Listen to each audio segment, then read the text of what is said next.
मित्रों नमस्कार, मैं गोल्ड स्मिथ इंस्टीट्यूट चैनल से पीएल सोनी आज आप लोगों के समक्ष एक नई विधा की बातें मैं आपसे करने के लिए आया हूं। मैं आपको बता रहा हूं कि आप ज्वेलरी ख़रीदने में सतर्कता बरतें, ये मैंने डाल दिया।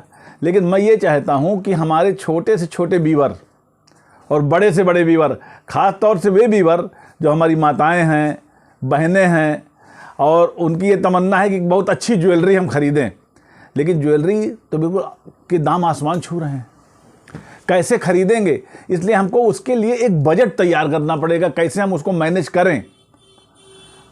घर में आजकल जो आमदनी है, आमदनी जितनी भी होती है वो घर खर्च में सब चली जाती है, कहीं हम उसे बचा नहीं पाते। हमारे जो नौकरी वाले लोग हैं उनके पैसे सब नौकरी वाले सब घर खर्च में ख़त्म हो जाते हैं। जो व्यापार वाले हैं, कुछ लोग डेली कमाते हैं और डेली खाते हैं, उनको भी थोड़ा सा मुझे सजेशन देना है कि किस तरह से वो अपनी बचत करें। तो कल के लिए आपको लड़की की भी शादी करनी है, लड़के की शादी करनी है, मकान ख़रीदना है, जेवर ख़रीदना है, अपने शौक़ पूरे करने हैं, इनके लिए हमको थोड़ा सा कुछ बचत के लिए आवश्यकता होती है। और बचत के लिए आपको एक टाइम पीरियड का वो बांधना पड़ेगा कि आपको 3 साल में करना है कि 5 साल में करना है कि 10 साल में करना है। अब मैं एक छोटी सी बात आपसे ये कह रहा हूँ कि किस प्रकार से आप जो छोटी छोटी ज्वेलरी ख़रीदने के लिए, ये छोटी छोटी बचतों के लिए मैं एक मनी मैनेजमेंट करना आपको मैं थोड़ा बताना चाहता हूँ कि कैसे आप उसको करें। तो पहली बात तो यह है कि मान लीजिए आपको एक ज्वेलरी मंगलसूत्र ही ख़रीदना है आपको, या आपको हार ख़रीदना है। तो हार ख़रीदने के लिए आप ये मान करके चलिए कि इस समय मान लीजिए सोना आपका 85,000 का 10 ग्राम है या 80,000 का 10 ग्राम है, तो ये 1 साल बाद ये मान करके चलिए कि हो सकता है 90,000 में भी हो सकता है या 1 लाख में भी हो सकता है। तो हमको 5 साल की रणनीति तैयार करके चलनी है कि हमको 1 तोले का नहीं 2 तोले का हार बनाना। और 2 तोले के हार बनाने के लिए हमको कम से कम 2 लाख का सोना हमें खरीदना पड़ेगा। तो 2 लाख में कुछ बनवाई उसकी रख लीजिए, कुछ टैक्स वगैरह रख लीजिए, तो इस प्रकार से 2.5 लाख रुपए की आपको आवश्यकता पड़ेगी। मैं एक छोटा सा एक टारगेट दे रहा हूं आपको कि उस टारगेट के हिसाब से जब आप चलेंगे तो 2.5 लाख रुपया आपको 5 साल में इकट्ठा करना है। इसका मतलब क्या हुआ कि 1 साल में आपको कितना करना है और 1 महीने में कितना करना है। तो आप उस 2.5 लाख में जब 12 का गुणा आप कर देंगे तो 12 दूनी 24, आपको मतलब 5 के पहले आप गुणा कीजिए, आप उसमें भाग दीजिए कि आपको 2.5 लाख रुपए में 5 का भाग दे तो आपको 50,000 रुपया सालाना हो गया। 1 साल में आपको 50,000 रुपये बचाना है। जब 1 साल में आप 50,000 रुपये बचाएंगे तो 12 चौक 48, 4,000 रुपये आपको 1 महीने में बचाना है। 4 से 4.5 उसको राउंड फिगर में आप 5 समझ लीजिए। 5,000 रुपये आपको 1 महीने में बचाना है। तो आप कैसे करेंगे उसको कि हमारा हर महीने 5,000 रुपया बचे। आप पहली बात तो उसकी एक तरकीब निकालिए अपने घर में, और उसके लिए आपके बगल में एक पोस्ट ऑफिस होगा, वहाँ 5,000 रुपये महीने की एक आरडी खोल दीजिए। बैंक होगा, बैंक वाले तो खैर ब्याज कम देते हैं, लेकिन पोस्ट ऑफिस की आरडी में आपको अच्छा ब्याज मिलता है। और आजकल ये सारी सुविधाएं हो गई हैं कि आपके अकाउंट से भी पैसा कट सकता है। तो जब 1 साल में आपको मतलब जमा करना है उसको, तो 5,000 रुपये महीने आप जब डाकखाने में जमा करेंगे तो 60,000 रुपया हो जाएगा। तो 60 पंजे 3 लाख रुपया आपका 1 साल में जमा होगा, और उसका ब्याज मिला करके करीब 50-60 हज़ार रुपये करीब उसमें ब्याज मिल जाएगा। तो इस प्रकार से आपको 3.5 लाख रुपया उसमें मिल जाएगा।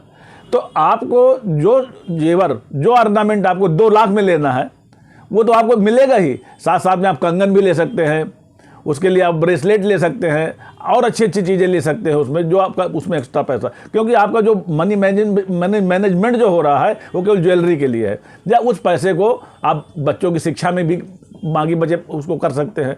तो एक मैंने एक छोटी सी बात बताई।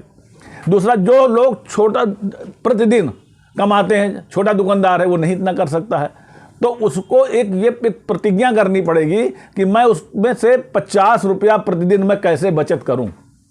जब आप 50 रुपया प्रतिदिन बचत करेंगे तो आपका कितना हो जाएगा महीने में 1,500 रुपया, और हमारा टारगेट कितना है 5,000 का।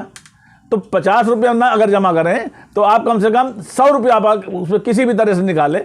अगर आप दिन भर में व्यापार करके, छोटे दुकानदार हैं, सब्जी बेच करके या और कपड़े के काम करके और किसी भी तरह से काम करके आप 100 रुपया पर डे के हिसाब से आप जमा कीजिए और एक गुल्लक बना लीजिए और उस गुल्लक में 100 रुपया पर डे आप डालते जाइए, तो आपका महीने में कितना हो गया? 3000। 3000 रुपया महीने की आप एक आरडी खोल लीजिए और 3000 रुपये महीने की आरडी आप खोल लेंगे तो आपके पास कितना हो जाएगा? 12 तिहाई 36,000 रुपया आपका एक साल में जमा हो जाएगा और इस तरह से आपको 5 साल में एक अच्छा खासा एक अमाउंट मिल जाएगा। तो कैसे आप उसको मैनेजमेंट कैसे करेंगे? पहली बात तो मैंने आपको एक आरडी बताई, बैंक में भी आप अकाउंट खोल सकते हैं। इसके बाद आजकल छोटे छोटे जो लोगों को बताया जा रहा है वो म्यूचुअल फंड है।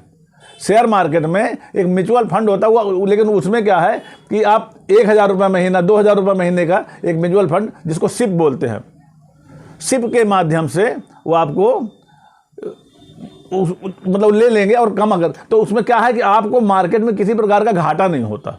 शेयर मार्केट में लोगों को घाटा भी हो जाता है और लोग उसमें बिल्कुल से इतना घाटा हो जाता है कि वो मतलब पूरे घर भर का को परेशान कर देता है। लेकिन जो म्यूचुअल फंड होता है, म्यूचुअल फंड दूसरी कंपनी के द्वारा खरीदे जाते हैं और वो कम से कम आजकल जो माना गया कि 12% से मतलब किसी ने कम रिटर्न नहीं दिया है। तो जब आप उसको 3 साल 5 साल का जब आप टारगेट देंगे कि हमको 5 साल के लिए जेवर खरीदने के लिए या लड़के की उच्च शिक्षा के लिए हमें पैसा चाहिए, तो जब आप उसे बता देंगे कि हमको इतना पैसा चाहिए तो आपको एक टारगेट दे देंगे कि आपको हर महीने इतने की शिप करनी है। जब सिस्टमेटिक इन्वेस्टमेंट प्लान जिसे बोलते हैं अंग्रेजी में, उसको सिस्टमेटिक इन्वेस्टमेंट प्लान, जब आप इस तरह से करेंगे तो 5 साल में आपको अच्छा खासा पैसा म्यूचुअल फंड के द्वारा भी मिल जाएगा। और नहीं, अगर आप कहीं नहीं जा सकते हैं तो post office is the best option, bank is the best option. Bank और पोस्ट ऑफिस में थोड़ा थोड़ा पैसा जमा कीजिए। देखिए मधुमक्खियां हैं, क्या करती हैं? फूलों से पराग निकालती हैं और आकर के अपना छत्ता बनाती हैं, मेहनत करती हैं और क्या करती हैं? अपने रहने के लिए और कितना अच्छा शहद इकट्ठा कर लेती हैं, लेकिन उनको टाइम देना पड़ता है।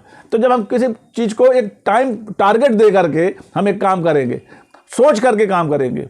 सरकार भी देखिए बजट बनाती है, हर साल बजट बनाती है, पंचवर्षीय बजट भी बनाती है और उस बजट के माध्यम से वो तय करती है कि हमको कहाँ पर पुल बनाना है, कहाँ पर स्कूल बनाना है, कहाँ पर हमको डेवलपमेंट करना, सड़कें बनाना है। तो उस हिसाब से वो अपना बजट और टैक्सेशन करती है कि हम इसके लिए धन एकत्रित कहाँ से करें। तो वो उसके धन एकत्रित करने का तरीका, जो संसाधन होते हैं वो वहाँ से करती है, वो टैक्सेशन करती है या लोगों के ऊपर और टैक्स बढ़ा देती है। लेकिन हमारे पास तो टैक्सेशन का, हमारे पास तो कोई सहारा है नहीं।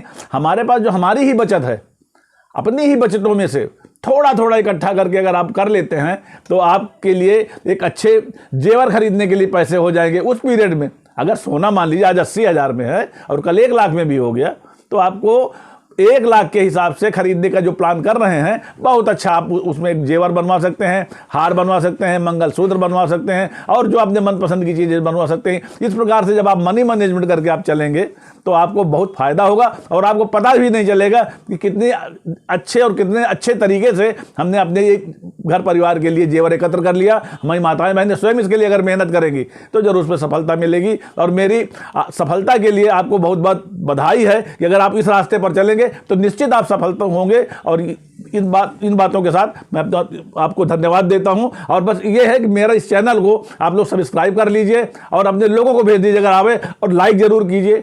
इसको पूरा देखिए और कैसा लगा इस पर अपने कमेंट भी मुझे दीजिए। नमस्कार।